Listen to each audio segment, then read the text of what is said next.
Shalom Ubracha, nous poursuivons aujourd'hui avec un nouveau Pérek, le 8e Pérek de Masechet Shvi'it, la première Mishnah.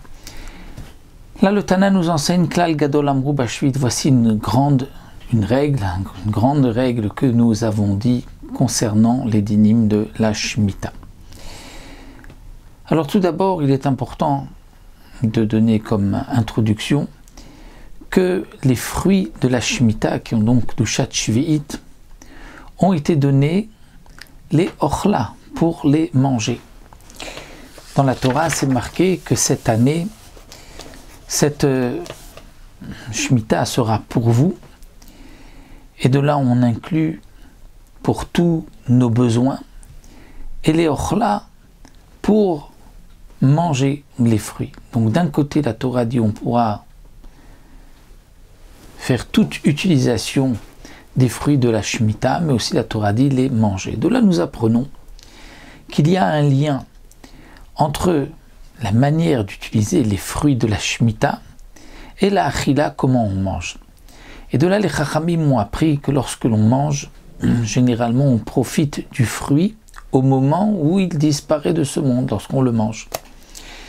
De là, on en déduit qu'on ne pourra pas faire une utilisation des fruits de la Shemitah si le profit n'est pas au moment où il disparaît de ce monde. Donc, par exemple, si on va utiliser des fruits, on va brûler, mais ces fruits pour ensuite faire cuire quelque chose, on ne pourra pas, étant donné qu'on ne profite de la cuisson qu'une fois que les fruits ont déjà disparu, une fois qu'ils sont déjà devenus du charbon, une braise, et c'est là que on en profite. On apprendra aussi que tout ce qui ne peut pas être utilisé pour manger, les ochla, c'est-à-dire dont l'utilisation et le profit n'est pas en même temps, en même moment où il disparaît de ce monde, eh bien, tout ce qui ne rentre pas dans cette catégorie, il n'y a pas de Kedushat Shvi'it. Et c'était pour cela que nous avons vu dans le pérek précédent que sur le bois, il n'y a pas de Shemitah, de Kedushat Shvi'it. Bien sûr qu'il est interdit de travailler la terre, mais le bois n'a pas la Kedushat Shvi'it. Donc on apprend qu'on peut manger, et on apprend que tout ce qui ressemble à la chila est permis, comme nous allons le voir dans les Mishnayot qui suivent. Mais on apprend aussi que il faut que ce soit une utilisation qui est pour tout le monde. Si c'est une utilisation qui est pour uniquement les malades, on va s'en servir de remède. Là, c'est interdit, parce que ce n'est pas pour tout le monde. Donc on pourra manger les fruits de la Shemitah, puisque le profit se fait en même temps qu'il disparaît de ce monde.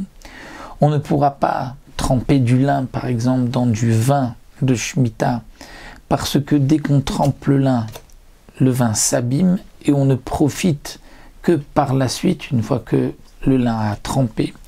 Ou bien si on va laver des vêtements avec du vin, au moment où on met les vêtements dans le vin, on abîme le vin, mais on n'en profitera qu'une fois que le vêtement est lavé. Donc le profit est après qu'il ait été abîmé de ce monde. Et donc on ne pourra pas utiliser le vin ni pour laver des vêtements, ni pour faire tremper du lin. Et l'utilisation devra se faire comme la chila et donc pas l'irfoua pour un remède. Comme nous savons, il est interdit donc d'abîmer aussi les fruits de la Shemitah et donc aussi de les utiliser de la manière habituelle. Si quelqu'un prend un fruit qu'on a l'habitude de manger cru et il le mange cuit, là aussi c'est interdit. Ou inversement aussi.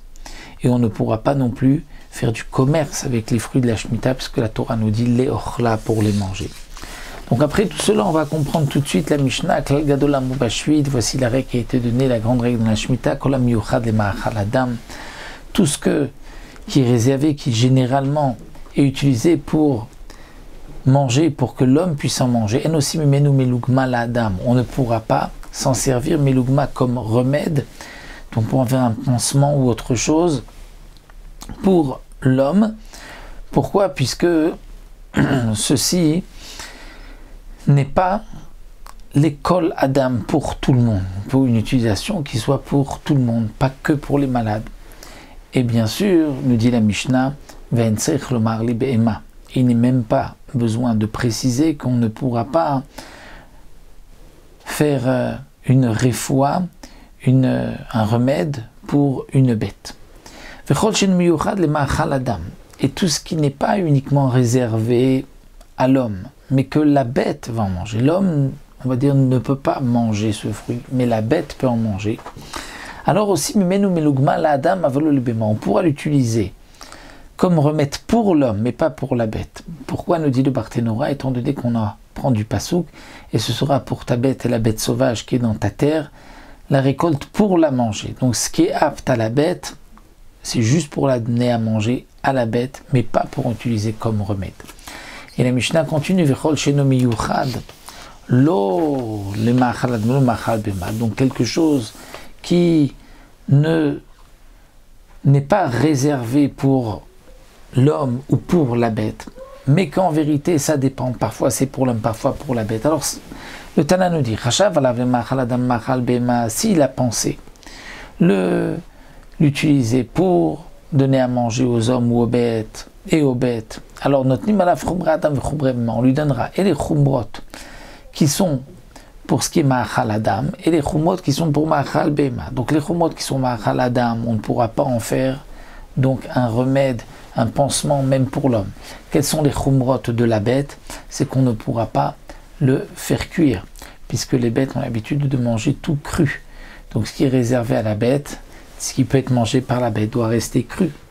Donc lorsque cet aliment qui n'est pas uniquement pour l'homme, uniquement pour la bête, parfois il est utilisé aussi comme combustible, comme bois, alors s'il a pensé le donner à manger pour l'homme et la bête, on lui donnera les chumrot de l'homme et les chumrot de la bête. Chachav alav le'etzim, mais s'il a pensé l'utiliser comme combustible, alors arou ke'etzim, à ce moment-là ça devient comme du bois et il n'y a pas de kedushat shvit, comme on a expliqué, puisque le bois n'a pas de kedushat shvit, étant donné que le profit du bois est après qui disparaît de ce monde. Kegon, donc voici des exemples, Asiya, Ve'ezov, Ve'akornit. Siya, Ezov et Kornit, ce sont trois espèces d'hysope. Donc de ce buisson, Ezov, donc Siya aussi, c'est une espèce, c'est Koranite, ou certains disent c'est donc comme on dit l'organo. Donc trois espèces qui servent donc généralement, ces trois-là, sont les etzim, sont utilisés, les etzim, c'est l'exemple que le Tana donc nous explique. Parfois c'est pour l'homme, parfois pour la bête, parfois comme combustible. Et donc nous avons vu quels sont à chaque fois les dynimes pour l'homme, la bête ou comme du bois.